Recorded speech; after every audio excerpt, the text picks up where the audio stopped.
What do you do when you're supposedly invincible and then suddenly, you're not? In 1809, Napoleon Bonaparte was at the absolute peak of his power. France dominated Europe. Kings trembled at his name. His armies had crushed every coalition thrown against them. He was the master of the battlefield, a military genius who seemed incapable of losing. But then on a muddy stretch of land near Vienna, something impossible happened. Napoleon lost, properly lost. Not a tactical withdrawal, not a strategic retreat, a genuine, undeniable defeat. And the man who handed it to him, Archduke Charles of Austria, fighting with an army that Napoleon had dismissed as second-rate. This is the story of Aspern-Essling, the battle that proved legends can bleed. The day Napoleon's myth of invincibility shattered like glass. And trust me, it nearly cost him everything. Let's set the scene. It's 1809, and France under Napoleon is the most powerful nation in Europe. No more question about it. But the previous year, Napoleon had invaded Spain and Portugal, expecting an easy victory. Classic Napoleon move, right? March in, win decisively, march out.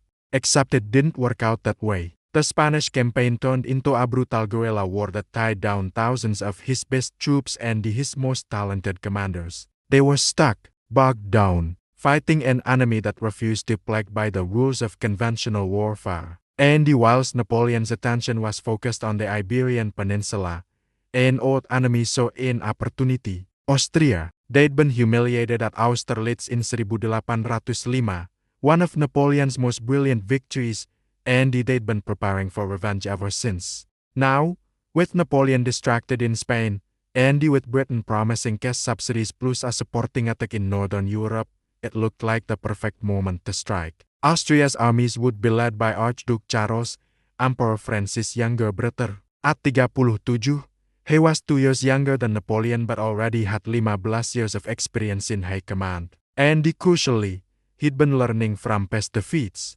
Charles had begun reforming the Austrian army along front lines, copying Napoleon's core system and introducing new infantry tactics. See, in the Napoleonic Wars, infantry fought in what's called close order, packed together, standing shoulder to shoulder. But why present such an easy target for the enemy? Good question. Well, there were 4 main reasons. First, command and control. Before radios or mobile phones or any of that, orders had to be relayed by shouted commands, drums, or bugles. Difficult enough in the smoke and the din of battle, almost impossible if your troops were scattered all over the shop. Second, firepower. Smoothbore muskets were wildly inaccurate beyond about 80 yards. So volley fire, everyone firing together in a massive wall of lead, was the best way to inflict both physical and psychological damage on the enemy. Third, morale. Soldiers were much more willing to advance into danger or hold the line if they did so together as a unit, urging each other on. There's safety in numbers, even when those numbers are being shot at. Fourth, defense against cavalry. Scattered infantry were easy targets for horsemen. Only by sticking together could they fight them off. Simple as that. The basic tactical unit of infantry was the battalion. A French line battalion had, in theory, 840 men, but in practice, near 500 to 600. Let's use an example of 605 men, a typical strength for a battalion on campaign. The men were divided into 6 companies, 4 fusilier companies, and 2 flank companies. On the right, the grenadiers, made up of the tallest, strongest men, often detached to form elite all-grenadier units. Proper hard cases these lads. And on the left, the 40 Gauers, specialist light infantry used for skirmishing in front of the battalion. Skirmishers moved independently, used cover, and fired at will to harass and unsettle the enemy whilst preventing enemy skirmishers from doing the same thing. Most armies also had specialist light infantry units for this role, like the British 95T rifles, French Chasseurs Pied, and the Austrian and the Prussian Jaeger battalions. The traditional battlefield formation was the line. All companies formed up alongside each other, 3 ranks deep. Line formation maximized the number of men who could fire their muskets at the enemy and the limited casualties from artillery fire. But it was extremely vulnerable to cavalry if it could be outflanked, and even for well-drilled troops, it was difficult to keep the line straight whilst advancing across broken ground. So for maneuver and the attack, battalions usually formed a column of divisions. This was a more flexible formation that allowed the battalion to advance quickly, though it presented a larger target, the enemy guns firing solid round shot that would tear through several ranks, and the far fewer men could fire their muskets at the enemy. Theoretically, therefore, the battalion would deploy into line before reaching the enemy. But carrying out this slow maneuver under fire wasn't always possible or sensible, so some commanders kept their men in column, relying on momentum to break the enemy line. This was a risky tactic that often worked against road troops but led to high casualties when facing better trained infantry, like British redcoats. A column could be closed up quickly to provide protection from cavalry, or if there was time, could form a square. With bayonets fixed, the battalion formed an all-round defense that often resembled more of a rectangle actually. Enemy cavalry could surround the battalion but couldn't break in. Horses won't charge a solid wall of men and they still. They're not daft. But an infantry square was extremely vulnerable to artillery fire and they could only move very slowly, changing quickly and smoothly from one formation to another, especially under fire, required training, practice, and the experience. In 1809, the Austrian army began to use the battalion mess formation, crude but more suited to hastily trained conscripts. This was a dense column with limited firepower and a huge vulnerability to enemy cannon, but it could quickly close up to repel cavalry, using the same principle as the square but without the complex drill. And yet was much more maneuverable. Right?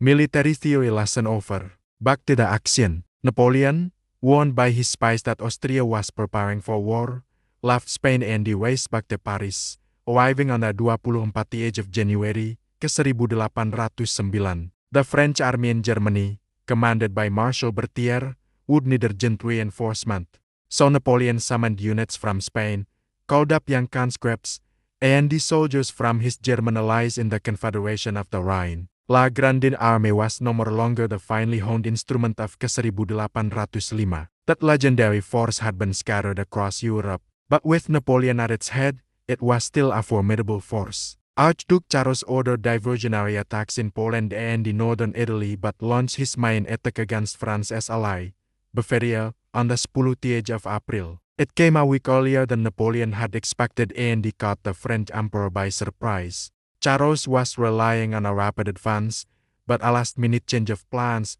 torrential rain, and a slow-moving baggage train slowed progress to a crawl. Marshal Berthier was a brilliant chief of staff to Napoleon, the best in Europe, really, but he was an indecisive field commander. His forces were too widely dispersed, and the Marshal Default's Third Corps was dangerously isolated at Regensburg. Charles ordered his corps to converge and destroy it. But on the 17th of April, Napoleon arrived at Dono-Erst to take over command.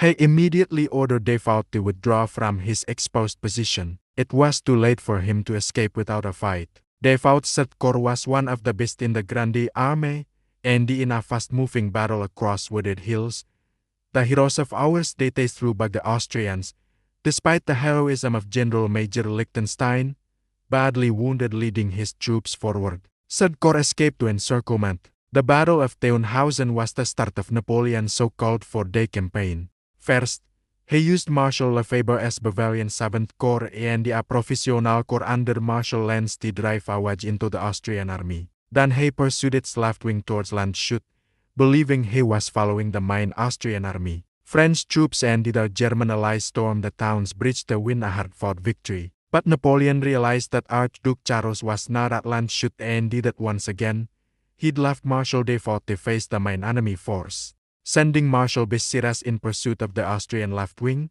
Napoleon swung north, falling on the Austrian 4th Corps at Mihail. The French and the German allies won their fourth victory in as many days. Brilliant stuff. But Charles's main force was still intact, and hoping to keep it so, he ordered a rapid retreat across the Danube. The French pursued, storming the walled city of Regensburg with its vital stone bridge. Napoleon put Marshal Lannes in charge of the assault. When the attack faltered, Lannes threatened to lead the next charge in person, and his men, suitably chastised, took the city. During the siege, Napoleon was hit in the foot by a spent bullet, causing widespread alarm. But it proved to be a superficial wound, just a scratch really. Stubborn Austrian resistance had allowed Archduke Charles and his army to escape across the Danube. Napoleon had cut the Austrian army in half, but both sections now retreated in good order towards Vienna. Napoleon led his forces in pursuit, detaching Lefebvre's Bavarian corps to deal with a popular revolt in Tyrol. And the Third Corps and the Weertemberg 8th Corps to guard his line of communications. Charles chose not to defend the capital, which surrendered on the 13th of May after a short bombardment. Instead, Charles and the Austrian army lay in wait across the Danube. Napoleon was now down to 80,000 men, facing 110,000 Austrians. Charles's army had fought bravely and well throughout the campaign, but Napoleon still had a low opinion of Austrian troops and he decided to attack. Classic Napoleon, confidence bordering on arrogance. On the night of the 20th of May, French engineers hastily built a series of floating bridges between the river islands of the Danube, and the French troops began to cross. By noon the next day, Napoleon had most of Mesna's 4th Corps and his cavalry across the river, about 24,000 men and 40 guns, holding the villages of Aspern and Essling. Napoleon expected the Austrians to retreat once more and that he'd only face a rearguard. But reports soon arrived that the entire Austrian army was advancing against him in 5 attack columns, 90,000 men and 300 cannon. The situation got even worse. The Austrians began to float heavy barges and the obstacles downriver to smash through the flimsy French bridge. Each time Napoleon's only supply route was cut off for several hours, causing critical delays to the arrival of reinforcements and the ammunition. This was a nightmare scenario. The battle began around jam 2:45 in the afternoon as infantry of the Austrian first column attacked Aspern. The village was soon under attack from 3 sides. General Molitor's French garrison clung on desperately, fighting hand-to-hand in the streets and suffering 50% casualties. To support the defenders of Aspern, Napoleon ordered cavalry to charge the Austrian third column, but they could not break through the Austrian infantry, closed up in their battalion maze formation. At 9 p.m., Archduke Charles ordered General Bellegarde's second column to take Aspern at any cost. Charles himself rode among the front ranks, urging the men forward. Proper leadership that, in ferocious fighting, the Austrians took the village. Napoleon immediately sent in newly arrived reinforcements to recapture it. About the same time, the Austrian 4th column began its attack on the village of Essling, where Marshal Lannes had taken charge of defenses whilst he waited for his own corps to cross the Danube. The first Austrian assault was repulsed. The veteran French cavalry commander, General Despain, led his cuirassiers in pursuit but was hit by grapeshot and he died of his wounds. Around 9 p.m., the Austrian 5th column finally arrived in position and he made its first attack against Essling, which was thrown back by Lannes' troops. As night fell, firing died out across the battlefield, and the men got what rest they could among the dead and the wounded. Overnight, 2nd Corps and the Imperial Guard crossed the Danube to reinforce Napoleon's army, which now numbered 71,000 and 150 guns. But then the bridge broke again, leaving the 3rd Corps still waiting to cross. Nevertheless, Napoleon decided to attack, using 2nd Corps to break the Austrian center. But first, Aspern would have to be retaken. Heavy fighting broke out in the village before dawn. By 2 a.m., it was in French hands. At Essling, fresh Austrian attacks were fought off by General Lassalle's cavalry and the units of the Young Guard. With both flanks secure, Napoleon launched his main attack in the center with Lannes' 2nd Corps. Austrian guns poured fire into the advancing French ranks. General Saint-Hilaire, leading the attack, a hero of Austerlitz and Jena, had his foot blown off, a wound that proved fatal. Archduke Charles sent his Grenadier Reserve forward to strengthen the line. The French infantry, under torrential fire, began to fall back. At this critical moment, the French bridge over the Danube was broken again, halting the vital flow of reinforcements and the ammunition to Napoleon's army. By 2 p.m., the French had been driven out of Aspern once more. Heavy fighting continued in Essling, which was briefly captured by the Austrians, then retaken by the Young Guard. Napoleon knew his army could do no more. At 4 p.m., he ordered his exhausted cavalry to make a last charge to keep the enemy at bay, then gave the order to retreat.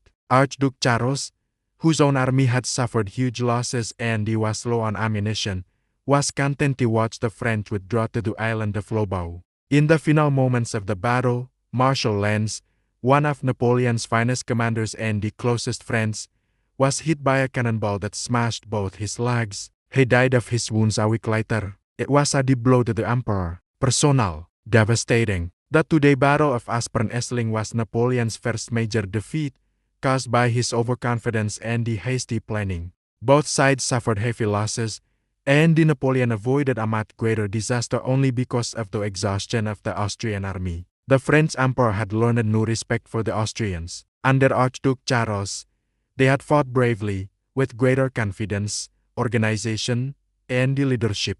Within days of his defeat, Napoleon had summoned reinforcements to join him on the Danube and began planning his revenge. So there you have it. The battle that proved Napoleon could bleed. Aspern-Essling wasn't just a military defeat. It was a psychological blow that rippled across Europe. If Napoleon could be beaten, maybe he wasn't invincible after all. Archduke Charles had shown that with proper leadership, training, and the tactics, the Austrians could stand toe-to-toe with the Grande Army and come out on top. Of course, Napoleon being Napoleon, he'd have his revenge a few weeks later at Wagram. But that's a story for another time. If you enjoyed this deep dive into one of Napoleon's most fascinating battles, smash that like button. Subscribe for more epic stories from the Napoleonic Wars and beyond. And drop a comment below. What battle would you like us to cover next? Cheers, and we'll see you in the next one.